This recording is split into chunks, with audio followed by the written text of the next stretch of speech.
Hello and welcome to Science Power Hour, the podcast where we explore the intricate systems of the human body and how they work together to maintain homeostasis. My name is Christian, and today we'll dive into one of the most remarkable physiological processes, the menstrual cycle. The menstrual cycle is a lot like a symphony. The brain serves as the conductor, the ovaries are the musicians playing their part in harmony, and the uterus is the stage where it all takes place. By the end of this episode, you'll understand not only how these parts work together to maintain homeostasis, but also the challenges that arise when problems occur. Now, let's dive into the symphony of the menstrual cycle. Let's begin with the basics. The menstrual cycle is a recurring physiological process that prepares the body for pregnancy. It typically lasts about 28 days, but can vary between individuals. The cycle can be broken down into two key components: the uterine cycle, which involves changes to the endometrium, the inner lining of the uterus, and the ovarian cycle, which focuses on the maturation and release of an egg, known as ovulation. The purpose of the menstrual cycle is to prepare the body for pregnancy. If pregnancy doesn't occur, the body sheds the uterine lining during menstruation and the cycle starts over. Now, let's break down how the brain, ovaries, and uterus work together step by step. Remember, the brain is the conductor, the ovaries are the musicians, and the uterus is the stage. Step 1. The brain the conductor. The brain begins the process by releasing gonadotropin-releasing hormone GnRH from the hypothalamus. This is like the conductor tapping their baton to signal the start of the performance. GnRH tells the pituitary gland to release two key hormones. Follicle-stimulating hormone FSH encourages the growth of ovarian follicles, the structures that house eggs. Luteinizing hormone LH triggers ovulation when it surges. Step 2. The ovaries, the musicians. Under the influence of FSH, the ovaries prepare their soloist, a dominant follicle. This follicle matures and begins releasing estrogen, which signals the uterus to start preparing its lining. When estrogen levels peak, they cue a surge in LH, triggering ovulation, the release of the mature egg. Step 3. The uterus, the stage. The uterus prepares its lining, or endometrium, to host a fertilized egg. Estrogen thickens this lining, and after ovulation, the corpus luteum, the remains of the follicle, produces progesterone to stabilize it. If no fertilization occurs, progesterone drops, the lining is shed, and the cycle resets.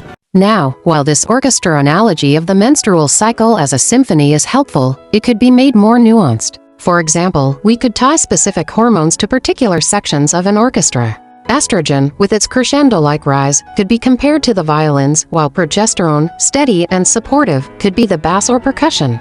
Unfortunately, time constraints render us unable to do so any further. Just like an orchestra, the menstrual cycle can face disruptions. Let's explore a few common issues and how they can be addressed. 1. Polycystic ovary syndrome (PCOS). This is ovaries produce too many androgens, male hormones, disrupting ovulation.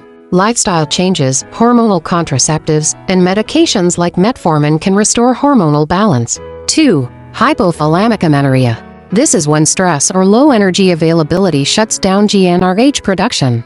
Reducing stress with respective relaxation methods, increasing caloric intake, and working with a healthcare provider can help restart the cycle. 3. Endometriosis. This is when the uterine tissue grows outside the uterus, causing pain and inflammation. Treatments include hormonal therapy, pain management, or specific surgeries, though these are relatively primitive at the moment. Now, notice how I mentioned solutions but don't provide enough practical guidance for you listeners. To address this, I suggest specific resources, like connecting with an OBGYN or exploring educational materials through trusted organizations like the Endometriosis Foundation of America on one's own time, as we are unable to do so right now due to time constraints. Menstrual health isn't just a biological process. It's also tied to global societal, ethical, and environmental challenges. Let's look at three key areas. 1.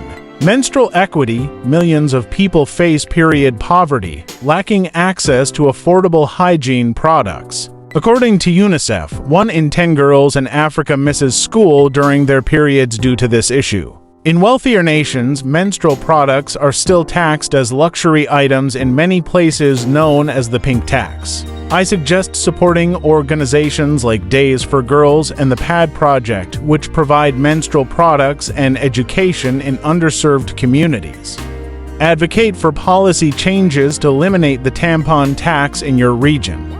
Educate communities about menstruation to reduce stigma and normalize conversations. 2. Environmental impact. Single-use pads and tampons contribute to billions of pounds of plastic waste each year. For example, the average pad contains up to 90% plastic. I suggest promoting sustainable menstrual products such as menstrual cups, reusable pads, and biodegradable options. Support companies like Salt or Bevilacqua, which prioritize eco-friendly practices. 3. Gender inclusivity.